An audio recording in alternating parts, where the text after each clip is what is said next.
श्रोतेहो नमस्कार. आरोग्यमच्या या विशेष भागामध्ये मी संतोष देशपांडे आपलं सर्वांचं मनापासून स्वागत करतो. मित्रांनो, आपल्या आणि आपल्या जवळच्या लोकांचं आरोग्य उत्तम राहावं यासाठी तज्ज्ञांचं मार्गदर्शन अत्यंत उपयुक्त ठरतं आणि आरोग्यमच्या व्यासपीठावरून आपण हेच मार्गदर्शन आपणा सर्वांपर्यंत पोहोचवतो. इथं विविध वैद्यक शाखेतले तज्ज्ञ येऊन आपणास एरवी गुंतागुंतीच्या वाटणाऱ्या गोष्टींची अगदी सोप्या साध्या शब्दात उलगड करून दाखवतात. म्हणूनच आरोग्यमचा प्रत्येक भाग काहीतरी आपल्याला नवीन देऊन जातो. आणि आज हा योग पुन्हा आलेला आहे. आज आपणाशी संवाद साधणार आहेत यकृत प्रत्यारोपण म्हणजे ज्याला आपण लिव्हर ट्रान्सप्लांट म्हणतो त्यातील जागतिक दर्जाचे तज्ज्ञ डॉक्टर बिपिन विभुते. मित्रांनो, लिव्हर म्हणजेच यकृत हा शरीराचा अत्यंत महत्त्वाचा भाग. जेव्हा यकृत विकार उद्भवतो, बळावतो, तेव्हा त्यातून रुग्ण वाचू शकतो की नाही अशी चिंता असायची. मग अशावेळी लिव्हर ट्रान्सप्लांटचा पर्याय समोर आला आणि यातून कित्येकांना जणू पुनर्जन्म लाभला. म्हणूनच लिव्हर ट्रान्सप्लांट हा विषय जेव्हा जेव्हा येतो तेव्हा एकच नाव समोर येतं, ते म्हणजे डॉक्टर बिपिन विभुते. गेल्या अनेक महिन्यांपासून मी डॉक्टरांशी संवाद साधण्याचा प्रयत्न करत होतो, म्हणजे त्यांची वेळ मिळवण्याचा. पण आज हा योग आला, कारण डॉक्टर अत्यंत व्यग्र असतात. आपणा सर्वांसाठी आज त्यांनी आवर्जून वेळ दिलेला आहे. तेव्हा या संधीचं सोनं करूया आणि आपल्या मनात डोकावणाऱ्या जास्तीत जास्त प्रश्नांची उलगड आज आपण त्यांच्याकडून करून घेऊया. डॉक्टर बिपिन विभुते हे पुण्यातील सह्याद्री हॉस्पिटल्स येथे सेंटर फॉर ऑर्गन ट्रान्सप्लांटचे प्रमुख आहेत. या सेंटरच्या माध्यमातून आजवर तब्बल 275हून अधिक लिव्हर ट्रान्सप्लांट यशस्वीरित्या केलेले आहेत. म्हणजे ही किमया त्यांनी साधलेली आहे. देशात परदेशात त्यांच्या कार्यकर्तृत्वाचा विविध पुरस्कारांनी गौरव झालेला आहे. अर्थात हे सारं असूनही ते कायम रुग्णसेवेत असतात. त्यासाठीच त्यांनी वाहून घेतलेलं आहे आणि असंख्य रुग्णांना आरोग्याचा मार्ग दाखवलेला आहे. तेव्हा त्यासाठी त्यांचं व त्यांच्या टीमचं अभिनंदन करू आणि आजच्या या संवादासाठी त्यांचं आपण स्वागत करूया. नमस्ते सर. खूप दिवसांपासून प्रयत्न करत होतो, पण आज तुम्हाला वेळ मिळाला आणि तुम्ही तातडीने आम्हाला सांगितलं की आज आपण भेटू शकतो, बोलू शकतो. बरोबर. आणि हा योग जुळून आला. तुमच्याविषयी कमीत कमी शब्दात जितकं सांगता येईल तितकं मी सांगितलेलं आहे. पण मला एक तुमचा आत्तापर्यंतचा प्रवास, विशेषतः तुमची पार्श्वभूमी आणि इथपर्यंतचा तुमचा जो प्रवास झालेला आहे त्याच्यातले काही टप्पे हे जाणून घ्यायला आवडेल. बरोबर. सो मी मूळचा एका खेड्यात राहणारा मुलगा आहे. माझे आईवडील शेतकरी आहेत आणि तशी फारशी स्कूलची सुविधा खेड्यामध्ये नव्हती. पण मी गदी माडगुळकरांच्या गावचा, माडगुळे या गावचा असून मला असं नेहमी वाटायचं की आपल्याकडं हेल्थ केअर सेक्टरमध्ये खूप प्रगती व्हायला पाहिजे. साधं इंजेक्शन, गोळीही कुणाला ताप आला तर मिळायची शक्यता कमी होते आणि त्याच्यातून मला हे डॉक्टर होण्याची प्रेरणा मिळाली. आणि नंतर माझं शिक्षण मी कोल्हापूरमध्ये केलं, गव्हर्मेंट कॉलेजमध्ये. आणि तिथून केरळ, चेन्नई या ठिकाणी मी शिक्षण घेत शेवटी पुण्यामध्ये येण्याचा विचार केला. आणि तो फक्त एवढ्यासाठी होता की लिव्हर ट्रान्सप्लांट म्हटलं की 1-2-3 गोष्टी येतात की हे खूप सक्सेसफुल होत नाही, खूप कॉस्टली असतं आणि झालं तर पेशंट फार दिवस काही जगत नाही. आणि या कारणासाठी या भीतीपोटी बरेच लोक जे मध्यमवर्गीय आहेत पुढे येत नव्हते. आणि मला असं नेहमी वाटायचं की जे विमानानं प्रवास करतात किंवा जे बिझनेस क्लासमध्ये प्रवास करतात, ताज हॉटेलमध्ये राहतात, ते कुठेही जाऊन ट्रान्सप्लांट करू शकतात.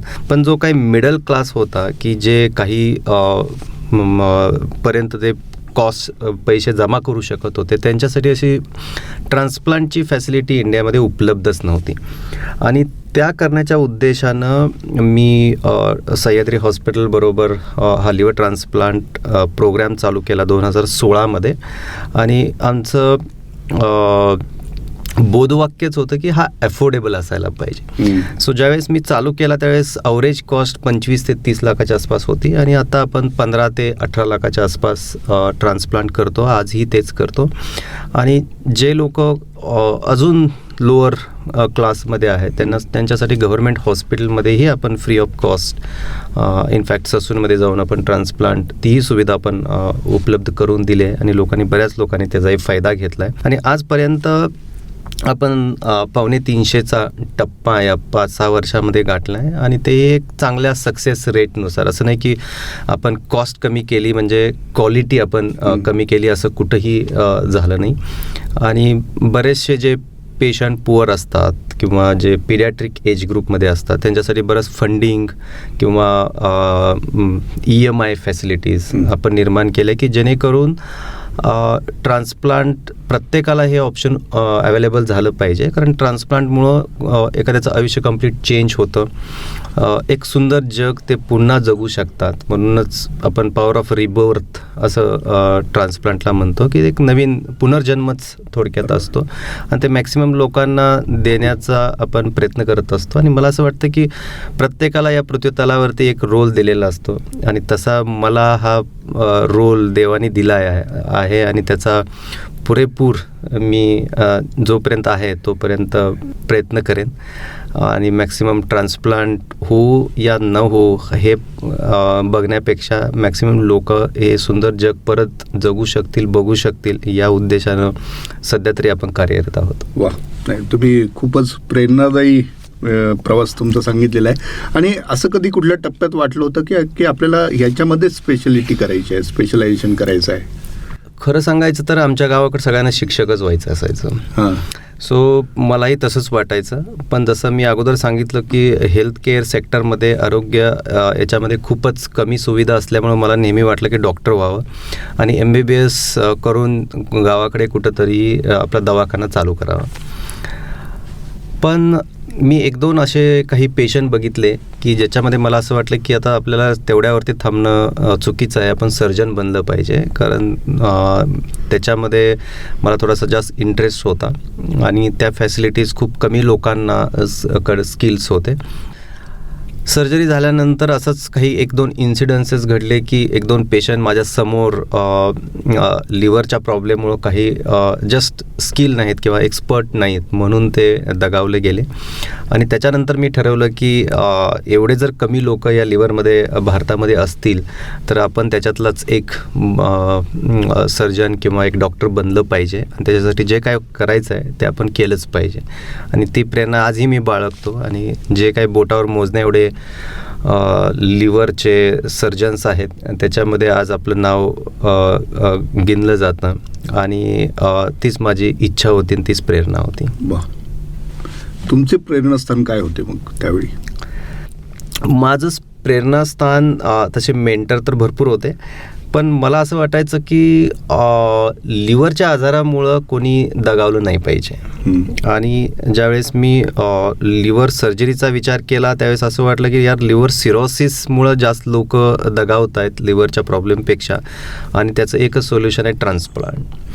आणि ज्यावेळेस मी ट्रान्सप्लांटची जे थॉमस स्टार्झल आहे त्यांची बायोग्राफी वाचल्यानंतर ट्रान्सप्लांट किती अवघड आहे आणि ते कसं सोपं करता येईल याच्या बऱ्याचशा स्टोरीज मी ऐकल्या आणि त्याच्यानंतरच या फील्डमध्ये मी हात घातला. आणि या लिव्हर सिरोसिस किंवा लिव्हरच्या पेशंट न वाचवण्याचा आपण पुरेपूर प्रयत्न करतो. मी आज एक यूट्यूब चॅनल चालवतो अराउंड 50,000 सबस्क्रायबर. त्याच्यामध्ये माझ्याकडं पेशंट येऊ नयेत, लिव्हर हेल्थ इम्प्रूव्ह व्हावी त्याच्यासाठी मी बऱ्याच टिप्स देत असतो आणि वेळेवेळ मार्गदर्शन करत असतो. तर मला असं वाटतं की प्रत्येकानं आपल्या लिव्हरकडं लक्ष द्यायला पाहिजे की जेणेकरून लिव्हरचे प्रॉब्लेम कमी येतात कारण दे आर प्रिव्हेंटेबल, म्हणजे आपण ते वाचवू शकतो. बरोबर. नाही, आता परत आपण मूळ विषयाकडे थोडंसं बोलूया. आता लिव्हरचा तुम्ही उल्लेख केला तर शरीरशास्त्राच्या दृष्टीने लिव्हरचं नेमकं स्थान काय आहे, त्याचं महत्त्व काय आहे? सर्वसाधारणपणे आपण मराठी माणूस म्हटलं की आपण एक गोष्ट नक्कीच ऐकतो, माझ्या आईचं काळीज किंवा काळजावरती दगड ठेवून मी कुठला तरी एखादा निर्णय घेतला किंवा काळजाला मला धक्क झालं किंवा हिंदीमध्ये आपण जिगर का तुकडा असं म्हणतो. तर जिगर काळीज म्हणजेच लिव्हर असतं स्पेशली. म्हणजे दिवसातून एकदा तरी आपण त्याची नाव घेतो, पण त्या अवयवाबद्दल खूप कमी माहिती असतं. तर हा असा एक अवयव आहे की जो आपल्या शरीरातला सगळ्यात मोठा अवयव आहे. 500हून अधिक तो कार्य करतो. आणि सगळ्यात महत्त्वाचं आणि आश्चर्य वाटण्यासारखं असं आहे की लिव्हर अर्ध कट जरी केलं तर ते पालीच्या शेपटीसारखं परत वाढतं. सो आणि एवढंच नव्हे तर आपल्याला रूटीन डेली लाईफमध्ये फक्त आपल्याला 30-40% लिव्हरची गरज असते. म्हणजे 50-60% लिव्हर आपल्याला कट रिझर्व आहे.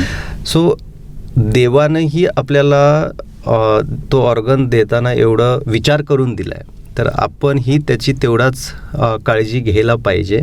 आणि ती जर काळजी नाही घेतली तर लिव्हरला, माझ्या भाषेमध्ये मी नेहमी प्रत्येक लेक्चरमध्ये सांगतो की हे पॉवर हाऊस आहे, आपल्या शरीराची बॅटरी आहे. ती व्यवस्थित मेंटेन केली पाहिजे, रिचार्ज केली पाहिजे आणि त्याच्यासाठी तुम्हाला जे काही करायचं आहे ते तुम्ही केलंच पाहिजे. सो लिव्हर आपल्या शरीराला पूर्ण शक्ती देत असतो. म्हणजे आपण आता कॉन्व्हर्सेशन करतोय किंवा गप्पा मारतोय किंवा हातवारे करतो किंवा कुठलीही एखादी गोष्ट करण्यासाठी जी काय एनर्जी लागते, म्हणजे जसं गाडीला आपल्याला पेट्रोल डिझेलची गरज असते, तशी आपल्या शरीराला लिव्हरकडून मिळणाऱ्या एनर्जीची गरज असते. ज्यावेळेस लिव्हर स्लगिश होतं तर तुमचं ओव्हरऑल बॉडी स्लगिश होते, कारण प्रत्येक ऑर्गनला चालवण्यासाठी जी एनर्जी असते ती लिव्हरच देतं. अच्छा. सो लिव्हर काम कमी केलं तर तुमच्या हार्टचं फंक्शन, लंगचं फंक्शन, ब्रेनचं फंक्शन, बॉडी मुवमेंट सगळे फंक्शन्स कमी होतात. इतर अवयवांच्या ज्या हालचाली आहेत तर त्याच्यावरती पण लिव्हरचं कंट्रोल असतं बऱ्यापैकी, किंवा ते त्याला प्रेरणा देतं, त्याला काय म्हणतात, त्याला ऊर्जा देतं. करेक्ट. सो तेच मी एक्झाम्पल दिलं की जसं गाडीमध्ये जर पेट्रोल किंवा डिझेल संपली तर गाडी चालते का? नाही चालत. तसं लिव्हर संपलं की तुमची बॉडी नाही चालत. ते थोडी, जसं पेट्रोल डिझेल थोडं असेल तर थोडं डिस्टन्स ती जाईल, तसं तुमचं लिव्हर काही प्रमाणात कार्यरत असेल तर थोडे दिवस ती गाडी जाईल तशी पुढे, पण नंतर ती फेलच होईल. आणि इतर दुसऱ्या कुठल्या अवयवांना काही आजार झाला तर त्याचा परिणाम लिव्हरवरती होत असतो? डेफिनेटली. जसं मी सांगितलं की लिव्हर हे एनर्जी सप्लाय करतं. सो कुठल्याही अवयवाची कार्यक्षमता कमी झाली किंवा कुठलाही आजार झाला, कुठलेही आपण मेडिसिन्स घेतले किंवा कुठल्याही आजारामुळं आपण ॲडमिट झालो तर जो फिजिकल मेंटल स्ट्रेस असतो, गोळ्या पचवण्याची ताकद असते आणि त्या आजारातून बाहेर पडण्यासाठी जी ताकद लागते ते सगळं लिव्हरच देतं. तर जर तुमच्या आजाराचं स्वरूप जर जास्त असेल तर तुमचं लिव्हरला जास्त काम करावं लागतं. आणि ते जर दीर्घकाळ जर लिव्हरला तसंच काम करायला लागलं तर हळूहळू लिव्हर ही त्याची कार्यक्षमता कमी होते आणि त्याच्यामध्ये परत बिघाडायला चालू होतात. तर ते टाइमली आपण ते करेक्ट केले पाहिजे. म्हणजे आपली हेल्थ, बाकीची हेल्थ जर उत्तम असेल तर लिव्हर सुद्धा व्यवस्थित चालू शकतं, आपलं व्यवस्थित चालू राहतं. मी उलट म्हणेन, लिव्हर तुमचं चांगलं असेल तर तुमची हेल्थ चांगली असेल. बरोबर. लिव्हरचा वापर हा सगळ्यात जास्त असतो शरीरामध्ये, वापर कमी नाही आहे, पण लिव्हरच तुमच्या शरीरामधलं मॅक्सिमम कामं हे लिव्हरच करतं. त्यामुळे लिव्हरला तुम्ही जर हेल्दी ठेवलं तर you are most happiest person on this अर्थ.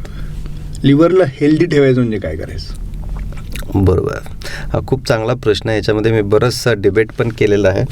सो लिव्हरला हेल्दी ठेवायचं इन द सेन्स की लिव्हरच्या आवडीनिवडी काय आहेत, म्हणजे जशा आपल्या आवडीनिवडी काय आहेत तसं लिव्हरच्या पण काहीतरी आवडीनिवडी असतीलच. ते आपल्याला जपणं गरजेचं आहे.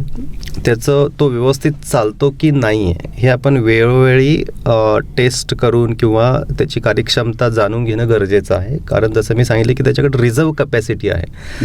लिव्हर जर काही प्रमाणामध्ये कार्य करत नसेल तर लगेच त्याचे लक्षणं आपल्याला नाही जाणवणार आणि ज्यावेळेस लक्षणं जाणवतात त्यावेळेस वेळ निघून गेलेली असते. सो तसं पाहण्यासाठी आपण वेळेवर त्याच्या टेस्ट करून घेणं.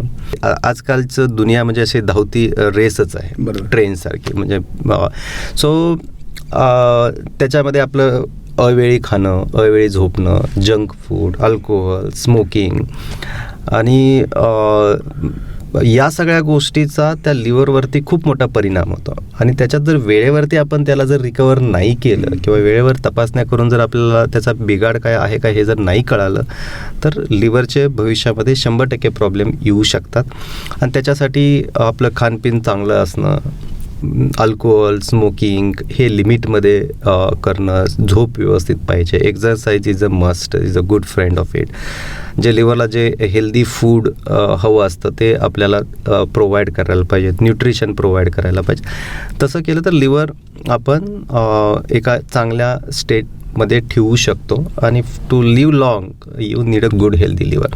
अदरवाईज तुम्ही जर शुगर बरोबर, BP बरोबर किंवा कुठल्या आजाराबरोबर जर तुम्ही पूर्ण लाईफ काढणार असेल तर क्वालिटी ऑफ लाईफ तुम्हाला नसते. म्हणजे you want to add life in to year और year in to life is up to you. म्हणजे ते तुमच्यावरती अवलंबून आहे. आणि ते कळणं पण वेळेवरती कळणं पण तेवढंच गरजेचं आहे. म्हणून मी एक पुढच्या महिन्यामध्ये डॉक्युमेंटरी रिलीज करतो आहे की तुम्ही किती बिझी असाल, तुम्ही जसं म्हटलं की मला वेळ नाही आहे, पण मी माझ्या आयुष्यामध्ये त्या गोष्टीसाठी बरोबर वेळ काढतो. सो लोकांना असं वेळ नाही म्हटलं की मला पहिल्यांदा हसूच येतं. आणि काढला तर तो नक्कीच मिळू शकतो आणि आपल्या स्वतःसाठी तर नक्कीच काढायला पाहिजे. नाही. आणि आता ज्याचा तुम्ही उल्लेख केलात की आपल्या लिव्हरची आपण काळजी घेतली पाहिजे आणि त्यासाठी आता तुम्ही काही टिप्सही दिल्यात, तर त्यात एक उल्लेख तुम्ही केला होता की तपासणी करून घेणं. अशी काही प्रिव्हेंटिव्ह तपासणी लिव्हरच्या बाबतीत असते का, करायला हवी का, असेल तर कुठल्या टप्प्यात करायला हवी? बरोबर. खूप सिम्पल टेस्ट असते, लिव्हर फंक्शन टेस्ट म्हणून असते, त्याला LFT आपण शॉर्टमध्ये म्हणतो. आणि त्याची किंमतही अशी फारशी नसते, 200पासून 400पर्यंत सर्वसाधारणपणे असते. आणि त्याच्याबरोबर लिव्हरचं एक सोनोग्राफी. तर या 2 गोष्टीमध्ये बऱ्याचशा गोष्टी आपल्या लिव्हरबद्दल कळतात. तर मी असं रिकमेंड करतो, कुठं बुकनी रिकमेंड नाही केलेलं, पण ॲटलिस्ट 20 वर्षापर्यंत ॲटलिस्ट 5 वर्षातून एकदा तरी आपण ह्या गोष्टी केल्या पाहिजेत. अच्छा. त्याचबरोबर ज्या हिपॅटायटिस बीच्या किंवा हिपॅटायटिस एचं जे वॅक्सिनेशन आहे, लसीकरण आहे, ते आपण वेळच्या वेळी घेतलं पाहिजे की जेणेकरून जेवढे प्रिव्हेंटेबल लिव्हरचे आजार आहेत तेवढे आपण कमी केले पाहिजेत. जर तुम्हाला 20 वर्षानंतर ओबेसिटी आहे किंवा कुठले आजार आहेत, काही ॲडिक्शन्स आहेत like alcohol, smoking etcetera etcetera, so प्रत्येक 2 वर्षाला तरी, मिनिमम 2 वर्षाला तरी up to the age of 40 तुम्ही लिव्हर फंक्शन अल्ट्रासाऊंड आणि काही व्हायरल मार्कर्स केले पाहिजेत. 40 वर्षानंतर एव्हरी इयरला हे झालेच पाहिजेत. अच्छा. आणि जे नॉर्मल आहेत, जे हेल्दी, ज्यांचे diet, exercise, sleep pattern, physical mental step average आहे, त्या लोकांना अप टू एज ऑफ 40 3 वर्षातून एकदा केलं तरी काही हरकत नाही. But vaccinations are must. आणि त्यांनाही 40 वर्षानंतर प्रत्येक वर्षी केलं पाहिजे. साधं आपण हॉटेलमध्ये गेलो तरी आपलं 1000 रुपये बिल होतं साधं हे. आणि वेळ नाही ही बऱ्याच जणांची कंप्लेंट असते, पण मला असं वाटतं की आपण ज्यावेळेस गाडी घेतो त्यावेळेस गाडीची सर्व्हिसिंग करायला बरोबर आपल्याला वेळ मिळतो, आपण काढतोच. मग आपली सर्व्हिसिंग करायला 1-2 तास आपल्याला काढायला काय हरकत आहे. सो या सगळ्या गोष्टी केल्या तर डेफिनेटली आपण लिव्हरचे आजार लवकर करू शकतो, पकडू शकतो. आणि बऱ्याच लोकांना असं वाटतं की यार मला फॅटी लिव्हर आहे, पण फॅटी लिव्हर तर सगळ्यांनाच असतो अशी एक जनरल कल्पना आहे, पण तोच एक आजाराचं पहिलं मूळ कारण असू शकतं. दुसरं म्हणजे मी वारंवार जवळपास 100 व्हिडिओमध्ये जरी सांगितलं असेल की फटिगॅबिलिटी म्हणजे तुम्हाला थोडंसं लो फील होणं कम्पेअर टू अदर्स, हे ज्यावेळेस लक्षण असतं त्यावेळेस तेही ह्या फॅटी लिव्हर किंवा लिव्हरमुळं असू शकतं. पण ज्या लोकांना मी विचारलं त्यांनी हेच आन्सर दिलं की मला फॅमिली स्ट्रेस आहे, काय जॉबचं प्रेशर आहे किंवा स्ट्रेस आहे किंवा बाकीचा स्ट्रेस आहे. पण मला एक सांगावं असं वाटतं की हा जो स्ट्रेस आहे तो प्रत्येक मनुष्याला त्याच्या आयुष्यामध्ये असतोच, फक्त वेगवेगळ्या प्रकारचा असतो. असं नाही की त्यांना आहे म्हणून दुसऱ्यांना नाही, असं नाही आहे. सो जसं दुरून डोंगर साजाराच असतो तसं सगळ्यांना वाटतं की त्याचं आयुष्य खूप चांगलं आहे, आपल्यापेक्षा सगळं मलाच आहे त्याच्यामुळे. पण स्ट्रेसमुळे नक्की आहे की नाही त्याच्यासाठी तुम्ही ॲटलिस्ट हे करून तरी पाहिलं आहे की हे सगळं नॉर्मल आहे, मग तुम्ही केलं आहे का. तसं आपण नाही करत, आपण डायरेक्ट लेबल करतो की याच्यामुळं मला हे झालं आहे. बरोबर. आणि आपण डॉक्टरांचा सल्लाही घेत नाही वेळ. तर तसं नाही झालं पाहिजे. आरोग्याकडं आपण लक्ष दिलं पाहिजे. आपलं आरोग्य असेल तर आपलं पर्सनल, प्रोफेशनल, फॅमिली लाईफ हे व्यवस्थित असू शकतं, होऊ शकतं. आणि जे ऑफिसमध्ये होणारी चिडचिड, घरामध्ये होणारी चिडचिड किंवा बाकीच्या गोष्टीचा स्ट्रेस, जर तुमचं लिव्हर हेल्दी असेल तर डेफिनेटली कंट्रोल करण्यामध्ये त्याची मदत होते. तर लिव्हर ट्रान्सप्लांट करण्याची गरज कुणाला भासते, तो निर्णय कसा घेतला जातो? लिव्हर ट्रान्सप्लांटचे तसे पाहिले तर खूप सारे इंडिकेशन्स आहेत की ज्यांना लिव्हर ट्रान्सप्लांटची गरज पडते. पण इन शॉर्ट मी जे लोकांना सांगतो ते सिम्पलेस्ट डेफिनेशन आहे की जिथं लिव्हर आपल्या शरीराची जेवढी डिमांड आहे आणि सप्लाय आहे त्याच्यामध्ये जर तफावत आली, म्हणजे सप्लाय जास्त आहे आणि डिमांड जी लिव्हरकडून आहे ती जर पुरी करत नसेल तर त्यांना लिव्हर ट्रान्सप्लांटची गरज पडू शकते. पण ज्यांना एंड स्टेज लिव्हर डिसीज आहेत, लाईक लिव्हर सिरोसिस किंवा सिरोसिस विथ कॅन्सर, लहान बाळामध्ये असे काही मेटाबॉलिक डिसऑर्डर्स असतात किंवा पित्ताच्या नळ्याचा आजार असतो, काही स्टोरेज डिसऑर्डर्स असतात की ज्याच्यामध्ये एन्झाईम डिफिशियन्सी, जे हार्मोन्स आपल्याला केमिकल्स पाहिजेत की जे बॉडीमधून कॉपर किंवा आयर्न रिलीज करण्यासाठी, त्याची जर कमतरता असेल तर अशा लोकांना आपल्याला लिव्हर ट्रान्सप्लांटचा आपण सल्ला देतो. पण प्रत्येक अशा पेशंटला लिव्हर ट्रान्सप्लांटची गरज पडतेच असं नाही. नंबरमध्ये सांगायचं झालं तर मी जवळपास वर्षाला 1000 पेशंट बघत असेन, त्याच्यापैकी एक 50 ते 60 पेशंट ट्रान्सप्लांटसाठी आलेले असतात माझ्याकडे. आणि ज्यावेळेस आपण त्यांच्या तपासण्या करतो त्यावेळेस जे काही लक्षण असतात त्याचं कारण हे वेगळंच काहीतरी निघतं. म्हणजे काही लोकांना TB असू शकतो, काही लोकांना दुसऱ्या ऑर्गनमुळं ते पोटात पाणी किंवा कावीळ असू शकते, किंवा प्रोटीनचं प्रमाण कमी असू शकतं. सो अशा ज्या वेळेस गोष्टी होतात त्यावेळेस नुसतं लिव्हर सिरोसिस आहे आणि त्यांना लक्षण आहेत म्हणून त्यांना ट्रान्सप्लांट असं आपण लगेच लेबल नाही करत. तर थोडक्यात त्यांच्या पूर्ण आपण तपासण्या करतो आणि खरंच त्यांना गरज आहे का, आणि असेल तर ती आत्ता आहे का आपण काही दिवस मेडिकल ट्रीटमेंटवरती आजाराला स्टेबल करू शकतो, हे आपण सुरुवातीला पाहतो. आणि जर मेडिसिनवरती जर ते कंट्रोल होत नसतील आणि लिव्हरचं फंक्शन इनॲडिक्वेट असेल किंवा पुरेसं नसेल तर मग आपण ट्रान्सप्लांटचा त्यांना सल्ला देतो. त्याच्यापूर्वी जे काय लिव्हरचे आजार आहेत, कशामुळे लिव्हर खराब झालं याचा आपण तोही त्याच पद्धतीने आपण विचार करतो. कारण नुसतं ट्रान्सप्लांट करून ते जर ऑर्गन परत त्याच आजारामुळे खराब झालं तर तेही आपल्याला रिस्क किती आहे त्याची तेही समजणं गरजेचं आहे. आणि बरेच फॉल्स प्रॉमिसेस असतात. मी बऱ्याच वेळा हे आर्टिकल पब्लिश केलेत. सो त्याच्यामध्ये काय होतं की कावीळ म्हटलं की लोकांना असं वाटतं की कावीळ हा आजारच आहे. सो कावीळ हा आजार नसून ते लिव्हरच्या डिसीजचा एक्सटर्नल किंवा बाहेर नसणारं लक्षण आहे. आजार लिव्हरचा असतो, कावीळ हे लक्षण असतं. ज्यावेळेस कावीळ असते त्यावेळेस लिव्हरचा काहीतरी प्रॉब्लेम गोंधळ चालू आहे एवढं आपल्याला कळतं. तर ती विविध प्रकारची कावीळ असते आणि जी कावीळ लिव्हर सिरोसिसमुळं असते किंवा लिव्हरमध्ये गाठी झाल्यासारखं होतं किंवा जसं आपण झाडाला पाणी घातलं नाही तर झाड जसं सुकतं किंवा एखादं सफरचंद कसं सुकतं तसं लिव्हर ते सुकतं आणि कडक होतं, त्याला आपण, आणि त्याच्यामध्ये गाठी होतात, त्याला आपण लिव्हर सिरोसिस म्हणतो. आणि एकदा लिव्हर सिरोसिस झालं की या जगामध्ये असं कुठलंही मेडिसिन नाही आहे की त्या लिव्हरला परत पूर्वस्थितीत आणू.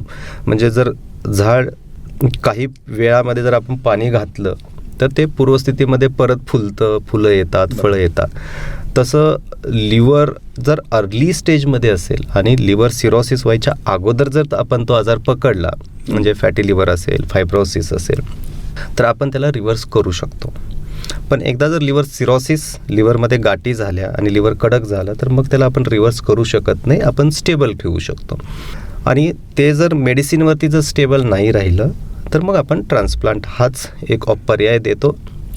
त्याला विविध कारणं आहेत, कारण त्याच्यामध्ये सक्सेस रेट चांगले आहेत लिव्हर ट्रान्सप्लांटचे. आणि जी मनामध्ये एक नेहमी प्रश्न उठतो की आपण ट्रान्सप्लांट केल्यानंतर आपण एक चांगलं आयुष्य जगू की नाही, म्हणजे जसं नॉर्मल आहे की नाही.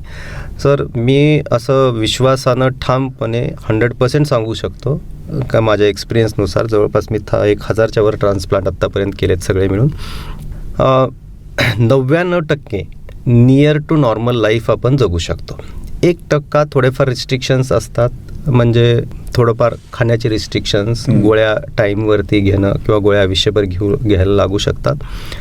पण जसं तुमचं आयुष्य अगोदर जसं होतं तसं कम्प्लिटली आपण त्याच पद्धतीनं आपण आयुष्य आपण जगू शकतो. अच्छा. आणि तसं असेल तरच आपण ट्रान्सप्लांटचा पर्याय देतो. जर 4 खोल भिंतीमध्ये जर आपल्याला राहून आयुष्य काढायचं असेल फक्त जगण्यासाठी, तर ट्रान्सप्लांटचा आपण पर्याय देत नाही. म्हणून मी अगोदरच सांगितलं की तुम्हाला डिसाईड करायचं आहे की लाईफ इन टू इयर और year in to life. Age factor सुद्धा तुम्ही कन्सिडर करता? एज फॅक्टर कन्सिडर करतो आणि बऱ्याच सेंटरला करतो आपण. मला स्वतःला असं वाटतं की तुम्ही देव नाही आहेत. सो तुम्ही किंवा मी कोणतरी थर्ड पर्सन किती दिवस जगणार हे डिसाईड नाही करू शकत. जर एखाद्या माणसाची विल असेल की त्याला अजून जगायचं आहे आणि तो या सर्जरीसाठी जर फिट असेल तर आपण त्यांना एक जगण्याचा चान्स दिला पाहिजे. तुम्ही मी म्हणजे who are we to stop them, right. तर आपण तो या विचाराचा मी आहे. आणि त्याच्यामुळे आपण भारतातलं सेकंड ओल्डेस्ट जे लिव्हर ट्रान्सप्लांट आहे जे 77 इयर्स केलं. आणि प्रोबॅबली नेक्स्ट महिन्यामध्ये मी 2 करतो, एक 77चं आणि एक 75. आणि मला वाटतं तुम्ही लहान बाळाचं पण केलेलं आहे. हो, लहान बाळाचं पण केलं आहे आपण. सो या लोकांना किती आयुष्य आपण देऊ हे त्यांच्या आणि त्यांच्या फॅमिलीला डिसाईड करायला द्यायला पाहिजे. तुम्ही नाही डिसाईड करायला पाहिजे. जर ते फिट असतील तर त्यांना जगण्याचा हक्क आहे आणि तो आपण दिलाच पाहिजे. तसंच लहान बाळाचं आपण 5 महिन्यापासून ट्रान्सप्लांट केलं आहे. 5 महिन्याचं बाळ किंवा 5.8 किलोग्रॅम म्हणजे जस्ट हातामध्ये बसण्या तेवढ्या बाळांचंही आपण यकृत प्रत्यारोपण केलं आहे. 5-6 वर्षामध्ये ते एकदम चांगले आहेत अजूनही. आणि त्यांना पूर्ण आयुष्य जर त्यांनी व्यवस्थित मेंटेन केलं तर जेवढं नॉर्मल लोकांना आयुष्य आहे तेवढं आयुष्य ते व्यवस्थित जगू शकतील, काही प्रॉब्लेम येणार नाही. आणि लहान बाळांचं मला नेहमी थोडंसं very close to my heart, कारण मला असं वाटतं की त्यांना जन्माला येऊन अशा प्रकारचे मोठे आजार घेणं त्यांच्या आयुष्यामध्ये काय चूक आहे. म्हणजे काही लोक दारू पिऊन खराब करतात, काही लोकांना जंक फूड किंवा फॅटी लिव्हर, निष्काळजीपणा, स्वतःकडे लक्ष देणं, पण त्यांचा याच्यामध्ये काहीच दोष नाही असं मला पर्सनली वाटतं. त्यामुळे कुठल्याही बाळांचं मी आजपर्यंत पैशासाठी कुठलंही ट्रान्सप्लांट आजपर्यंत कधीच थांबवलं नाही आणि थांबवणार पण नाही. वा, फारच चांगली माहिती दिली सर तुम्ही. लिव्हर ट्रान्सप्लांट म्हटल्यानंतर रिसिव्हर जसा आला, म्हणजे रुग्ण हा रिसिव्हर आहे, तसं डोनर हाही महत्त्वाचा फॅक्टर आहे. तर डोनर कोण असतो आणि त्याचे काय निकष आहेत? उत्तम चांगला डोनर कोण होऊ शकतो आणि असे डोनर मिळतात का? आता ट्रान्सप्लांट 2 प्रकारचे असतात. एक कॅडॅव्हरिक किंवा डिसीज डोनर ट्रान्सप्लांट म्हणतो, जे आपण ऐकतो की ब्रेन डेड पेशंट आहेत किंवा फॅमिलीने एखादा मेंदूमृत लोकांचे अवयव दान केले, त्याला आपण कॅडॅव्हरिक ट्रान्सप्लांट किंवा डिसीज डोनर ट्रान्सप्लांट म्हणतो. तर त्याचं जे प्रमाण आहे आपल्यामध्ये ते 1/10 मिलियन एवढं आहे. सो खूपच कमी लोक डोनेट करतात आणि एक डोनर जवळपास 9 लोकांचे जीव वाचवू शकतो. पण आपल्या कंट्रीमध्ये अजून ऑर्गन डोनेशनचं फारसं अवेअरनेस नाही आहे. आपण चालू केल्यापासून बरेच अवेअरनेस करायचे प्रयत्न केले आणि याच्यामध्ये 2018मध्ये आपण गिनीज वर्ल्ड रेकॉर्डही केलं की जेणेकरून लोकांपर्यंत ही माहिती जावी की ऑर्गन डोनेशनमुळं बऱ्याच लोकांचे जीव आपण वाचवू शकतो. आणि जे आपले डिअर वन्स, नियर वन्स आहेत ते अशी त्यांची बॉडी क्रिमेशन होतं किंवा बरी आपण करतो. त्याच्यापेक्षा जर त्या अवयवातून जर 9 लोकांचे आपण जीव वाचवले तर जो कोण आपला मुलगा, मुलगी, आई वडील जो कोण आहे तो त्यांच्या स्वरूपामध्ये अजून या पृथ्वीतळावर जगतायत याची भावनाच म्हणजे इतकी मोठी आहे की लोकांच्या डोक्यात का जात नाही हे मलाही आजपर्यंत नाही कळालं. पण त्याचे प्रयत्न हे वारंवार झाले पाहिजेत. प्रत्येक कॉर्नरमधून अशा प्रकारचे आवाज उठवले गेले पाहिजेत की ऑर्गन डोनेशन करा.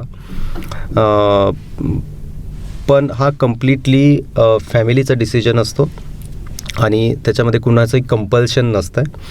सो फायनली जरी एखाद्याची विल असेल ब्रेन डेड होण्याच्या अगोदर किंवा मेंदूमृत होण्याच्या अगोदर, तर असं कुठला लॉ नाही की ते मॅन्डेटरी त्याचे ऑर्गन्स घेतलेच पाहिजे किंवा डोनेट, तो फॅमिली घेते.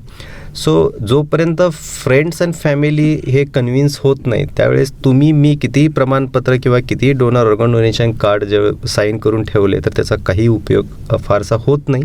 आणि बऱ्याच लोकांना हेच माहिती नसतं की ह्याची इच्छा ऑर्गन डोनेशनची आहे. आणि फारसं मुलांना, बायकोला या गोष्टी माहिती असतात, पण ते इतक्या शॉकमध्ये असतात की त्यावेळेस हा निर्णय त्यावेळेस त्या सिच्युएशनला घेणं, म्हणजे माझ्यावर तुमच्यावर वेळ आहे, आपणही काही घेऊ, आता बोलणं सोपं आहे पण त्या सिच्युएशनमध्ये आपण काही घेऊ नाही माहिती, पण ते अवघड असतं. आणि त्यामुळे बाकीचे जे सपोर्टिव्ह लोक आहेत त्यांनाही याच्याबद्दल एज्युकेट करणं गरजेचं आहे. म्हणून आपण मॉलमध्ये, सिनेमा हॉलमध्ये हे अशा प्रकारचे अवेअरनेस कॅम्पेन केले होते. आणि त्याचा एकच मोठं होतं की एकाला जर माहिती कळली तर त्यांनी फक्त पुढच्या 4 लोकांपर्यंत ती तुम्ही पोचवली पाहिजे. आणि त्या 4 लोकांनी पुढं जर असं प्रत्येकानं जर करत गेलो तर पुढच्या 5-10 वर्षामध्ये बऱ्यापैकी ऑर्गन डोनेशन वाढेल. आणि जे मी पुढं सांगणार आहे की लिव्हिंग डोनर लिव्हर ट्रान्सप्लांट किंवा ट्रान्सप्लांट असा एक कन्सेप्ट होतं, ज्या ठिकाणी जो जिवंत दाता आहे, डोनर आहे, तो फॅमिली मेंबरच लागतो आपल्याला. आणि तो अर्ध लिव्हर देऊ शकतो, कारण लिव्हर एकच असते. जसे किडन्या 2 असतात, एक किडनी देऊ शकतो, तसं लिव्हर एकच असतं. आणि ते अर्ध लिव्हर तो दाता देऊ शकतो. त्याच्यामध्ये थोडीफार रिस्क इन्व्हॉल्वमेंट असते. जेवढी रस्त्यावरून चालण्याची किंवा ड्राईव्ह करण्याची किंवा गाडी चालवण्याची रिस्क असते, तेवढी या सर्जरीची रिस्क असते. पण जे काही रिस्क आहे ती रिस्क जर आपण ब्रेनडेड पेशंटचं डोनेशन प्रमोट केलं तर ती कमी होऊ शकते, एक सर्जरी वाचू शकते. आणि लिव्हिंग डोनर लिव्हिंग ट्रान्सप्लांट हा आपल्या भारतामधला मेजर चंक ऑफ ट्रान्सप्लांट आहे. जवळपास 70-80% जे ट्रान्सप्लांट होतात ते लिव्हिंग डोनर लिव्हिंग ट्रान्सप्लांट होतात सध्या. आणि त्याच्यामध्ये लिव्हरचा कन्सेप्ट आहे की जेवढा लिव्हर तो दाता देतो किंवा डोनर देतो ते परत वाढतं. म्हणजे आणि तेही 4 ते 6 आठवड्यामध्ये वाढतं. सो त्यामुळं दिल्यामुळं काय डोनरला कुठला काय प्रॉब्लेम्स कधी होत नाहीत. तसे जर प्रॉब्लेम येण्याची वेळ असेल तर आपण तो डोनर ॲक्सेप्टच नाही करत. म्हणजे डोनर रिस्क ही 0च पाहिजे at the time of surgery. आणि जसं मी सांगितलं की रस्त्यावरून आपल्याला माहिती असतं की इथं बसण्याची रिस्क आहे काहीतरी किंवा चालण्याची रिस्क आहे, तरी आपण ती रिस्क घेतो. ती एवढी रिस्क या सर्जरीची असते, घ्यावी लागते. आणि डोनरनंतर कुठलेही मेडिसिन्स नसतात किंवा कुठलेही रिस्ट्रिक्शन्स नसतात. किंवा बऱ्याच लोकांना असं असतं की माझी मुलगी आहे, मग तिचं लग्न होईल का, मग तिला मुलं बाळ होतील का, किंवा मुलगा असेल तर त्याला मुलं बाळ होतील का, मग त्याला लग्न देताना हे करतील की हा आधूच आहे का. तर मला असं सांगावं असं वाटतं की या आयुष्यामध्ये येऊन जे काय मोठं काम तुम्ही करायची इच्छा असेल किंवा करणार असाल तर अवयवदान याच्यापेक्षा मोठं दान या जगामध्ये पृथ्वी तलावरती कुठलंच नाही आहे. कारण कुणाचाही जीव पैसे देऊन आपण वाचवू शकत नाही, पण ऑर्गन डोनेशननी किंवा ऑर्गन डोनेट केल्यानं नक्कीच वाचवू शकतो. त्यामुळं मला असं वाटतं की पैसा हा सेकंडरी आहे आणि डोनेशन हे खूप खूप मोठ्या पातळीचं स्तर आहे. एखादा व्हॉलंटरी किंवा स्पॉन्टेनियसली पुढे येऊन स्वतः डोनर म्हणून जाऊ शकतो का? आपल्याला लॉ तो परमिट करत नाही सध्या. फॅमिली डोनरच पाहिजे, कारण बरेचसे गोष्टी याच्यामध्ये इन्व्हॉल्व असतात, लिगल फॅक्टर्स असतात. त्यामुळे फॅमिलीची अटॅचमेंट असणं, लव असणं आणि त्याच्यातून एखाद्याचं वाचवणं हे आपल्याला लॉ सांगतो. आणि याचा डोनरच्या आरोग्यावरती काही परिणाम होत असतो का? बरं, मी सांगितलं की डोनरच्या आयुष्यामध्ये डोनेशनमुळं कुठलाही परिणाम झाला नाही पाहिजे याची पूर्ण आपण काळजी घेतो. आणि होत नसेल तरच आपण तो डोनर म्हणून ॲक्सेप्ट करतो आणि त्याचं ट्रान्सप्लांट आपण करतो. अच्छा. आणि मध्यंतरी कोविडचा काळ गेला आणि 2-3 लाटा आपण अनुभवल्या. एकूणच पोस्ट कोविड कॉम्प्लिकेशन्स हा जो प्रकार सगळ्यांनी अनुभवला, वेगवेगळ्या शरीराच्या अवयवांना कोविडमुळं बाधा झालेली होती, तसं लिव्हरच्या पेशंटच्या बाबतीत तुमचं काय निरीक्षण आहे? तर जसं मी पहिल्यांदा सांगितलं की कुठल्याही आजारातून बाहेर पडण्यासाठी, कुठल्याही स्ट्रेसमधून बाहेर पडण्यासाठी आपल्याला लिव्हरकडून मिळणाऱ्या एनर्जीची गरज असते. विविध आजारामध्ये जे काय आपण गोळ्या औषधं आपण वापरतो त्या औषधांची मेटाबलाइज करण्यासाठी किंवा प्रोसेस करण्यासाठी किंवा ॲक्टिव्ह फॉर्ममध्ये त्या मेडिसिनला आणण्यासाठी आपल्याला एक हेल्दी लिव्हरची गरज असते. सो कोविडच्या काळामध्ये 2 गोष्टी घडल्या. एक मेंटल आणि फिजिकल स्ट्रेस, की आता मी ह्याच्यातून वाचतो की नाही, आणि त्याच्यामुळं लोकांनी नको त्या गोष्टी करायला चालू केलं. म्हणजे 4-4 चमचे हळदी किंवा 10-10 हळदीच्या गोळ्या घ्या, बऱ्याच काही आयुर्वेदिक गोष्टी ट्राय करणं, ॲट अ टाइम अनेक गोष्टी करत बऱ्याच ॲलोपॅथिक गोळ्या घेणं, की ज्याची काही गरज नव्हती. हां, कुठलीही गोष्ट तुम्ही मॉडरेशनमध्ये, लिमिटमध्ये केली तर ती कधीच हार्मफुल नसते आपल्या बॉडीसाठी. पण सडनली असं झालं की इम्युनिटी वाढवा. सो इम्युनिटी काय ओव्हरनाईट कन्वर्टची वाढत नसते, आणि त्याच्यामुळं बऱ्याच लोकांना त्याचा लिव्हरवरती परिणाम झाला.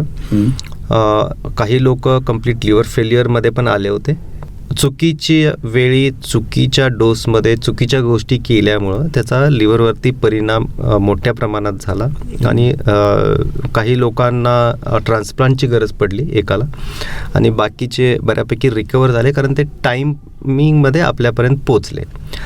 आता असे बरेच लोक असतील की ज्यांना हे माहितीच नाही, कळालंच नाही की हे लिव्हरचा प्रॉब्लेम आहे, पेरिफेरल सेंटर फॉर एक्झाम्पल.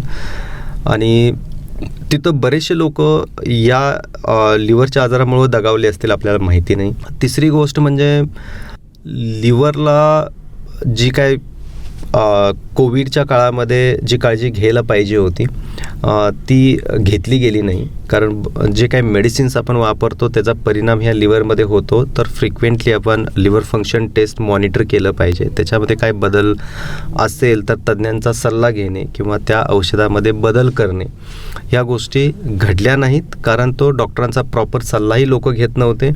आणि मिळतंय तर घ्या, म्हणजे हे ॲटिट्यूड असल्यामुळं कोविड काळामध्ये बऱ्याचशा पेशंट्स लिव्हरमुळं आपल्याकडे आले, आणि त्यांना आपण ठीकही केलं.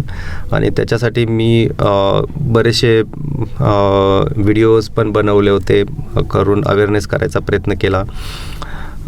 काय प्रॉपर कसं आपण लिव्हरला हेल्दी बनवायला पाहिजे त्याच्याबद्दलही अवेअरनेस करायचा प्रयत्न केला, की जेणेकरून माझं काम कमी होईल शेवटी.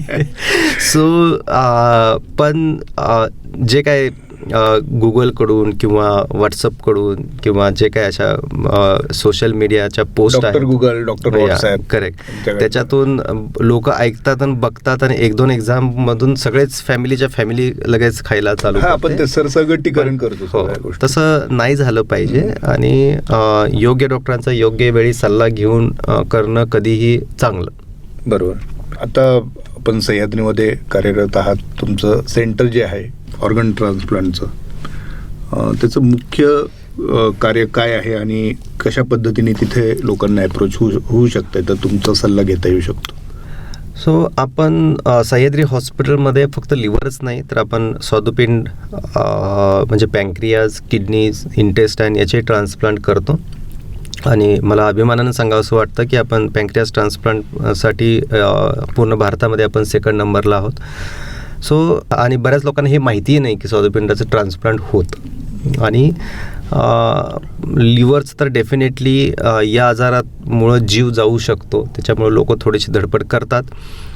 सह्याद्री हॉस्पिटलमध्ये आपलं पूर्ण युनिट कार्यरत आहे. जवळपास 20-25 डॉक्टरांची टीम आहे. डेडिकेटेड ICU आहे, डेडिकेटेड डे केअर युनिट आहे, आणि जे अपॉइंटमेंट नंबर्स आहेत किंवा याच्यावरती कॉन्टॅक्ट करून अपॉइंटमेंट डेफिनेटली तुम्ही घेऊ शकता. पण मला असं वाटतं की जर तुम्ही लिव्हरची हेल्थ जर जपली, काळजी घेतली, तर माझ्यापर्यंत पोचण्याची वेळ नाही येणार आणि येऊ पण नाही, आणि आली तर मी डेफिनेटली गाईड करण्याचे प्रयत्न करेन. आणि मग ती वेळ येऊ नये यासाठी आम्ही काय काळजी घेतली पाहिजे? सो जसं मी सांगितलं की तुमचं वेट मेंटेन पाहिजे. एक्झरसाईजला दुसरा कुठलाही ऑप्शन या जगामध्ये नाही आहे. तुमचा वेळ तुम्ही मॅनेज करून तुमच्या लाईफकडं, पर्सनल लाईफकडं थोडाफार वेळ हा काढलाच पाहिजे. म्हणजे आपण हे, मला कधी कधी प्रश्न पडतो की आपण हे सगळं करतोय कशासाठी, कुणासाठी? जर हे तुमच्यामुळं जर इतरांची लाईफ जर अवलंबून असेल तर तुमचं life is a prime importance. मतलब तुमच्या लाईफला तर तुम्ही इम्पॉर्टन्स दिलाच पाहिजे. आणि याच्यासाठी लवकर उठणं, त्याच्यामध्ये मी आत्ताच एक व्हिडिओ बनवला आहे की happy hormones how to release मतलब for day to day activity. म्हणजे तुम्ही कसं दिवसभर एनर्जेटिक राहायला पाहिजे, काय काय त्याच्यासाठी करायला पाहिजे. त्याही गोष्टी तेवढ्याच इम्पॉर्टंट असतात, कारण नुसतं गोळ्या खाऊन आपण एनर्जेटिक बनत नाही, किंवा चहा कॉफी पिऊन किंवा अल्कोहोल पिऊन आपण एनर्जेटिक नाही बनत. पण आपले जे आपल्या आत ऑलरेडी केमिकल्स आहेत, हार्मोन्स आहेत, त्यांना ॲक्टिवेट जर आपण केलं तर डेफिनेटली आपला दिवस चांगला जाऊ शकतो. सो खाणं पिणं, लवकर उठणं, अल्कोहोल स्मोकिंग मॉडरेशनमध्ये करणं किंवा लिमिटमध्ये करणं, त्याला काही लिमिट्स असतात. आणि त्याचबरोबर वेळच्या वेळी तपासण्या करणं, वेट तुमचं कंट्रोलमध्ये ठेवणं, या गोष्टी जर आपण केल्या तर लिव्हरची हेल्थ ही नेहमीच नक्कीच चांगली राहील.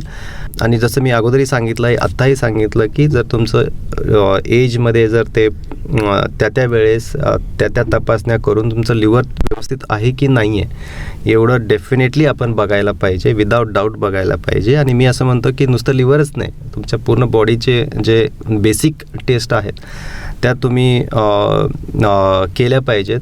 Just it's matter of skipping one party once in a year, तेवढाच खर्च तुम्हाला येतो. आणि तेवढं मला असं वाटतं की प्रत्येकाला ते शक्य आहे आणि ते करावं. वा, नक्कीच. आता शेवटचा प्रश्न पर्सनल आहे आणि पण तो आम्हाला सगळ्यांनाच खूप उपयुक्त ठरेल त्याचं उत्तर, याची मला खात्री आहे. डॉक्टर, तुम्ही इतके व्यस्त असता, मला माहिती आहे. आणि मला माहिती आहे म्हणजे मला अनेकांनी सांगितलेलं आहे, मला त्याचा अनुभव देखील आहे. आणि तर तुमचं जे शेड्यूल असतात ते सगळं शेड्यूल सगळं टाईट असतं, सगळ्या गोष्टी असतात, पण तुम्ही अनेक गोष्टी करत असता ॲट अ टाईम. तर हे नेमकं वेळेचं व्यवस्थापन तुम्ही कसं साधता, तो प्रश्न मला होता. बरं, मी 5 वर्षापूर्वी मी खूप डिसऑर्गनाइज माणूस होतो. आणि कुठल्या वेळेस काय करायचं आणि कसं करायचं, at the end of the day मी खूप थकत होतो आणि घरी गेले की चिडचिड व्हायची. आणि मला असं वाटायचं की मी खूप मोठं काम करून आलो आहे आणि आता मला कोणी डिस्टर्ब नाही केलं पाहिजे, असं प्रत्येकालाच वाटतं, मला असं वाटतं. आणि आपला टाईम आपण जाऊन झोपून जावं. पण लाईफ बॅलन्स याच्याबद्दल मी थोडंसं नंतर स्टडी करायला चालू केलं. So change my life by reading 5 AM club bye robin Sharma. आणि असे बरेचसे बुक्स आहेत की त्यांच्यानंतर मी थोडंसं आयुष्याकडे बघण्याचा दृष्टिकोन माझा बदलला. मी खूप लेझी होतो अगोदर, 7-8 वाजता उठायचो, बट स्ट्रिक्टली लास्ट 4-5 इयर्स मी 5-5:30च्या आसपास उठण्याचा प्रयत्न करतो. Almost try to do at least 6 days exercise. मी रनिंगही बऱ्यापैकी करतो आणि जिम, योगा या गोष्टीवरती पण बराचसा भर आहे. कारण सकाळच्या वेळेमध्ये जे काही तुमचे हार्मोन्स, केमिकल्स जे रिलीज होतात ते तुम्हाला दिवसभर तुमचा मूड किंवा तुमच्या ज्या रुटीन ॲक्टिव्हिटी असतात त्याच्यासाठी ते उपयोगी ठरतात. आणि मी पाहिलंसुद्धा आहे की जे लोक लेट उठतात, लेट नाईटमध्ये काम करतात, त्यांचा दिवस हा लेझीच असतो, चिडचिड खूप होते.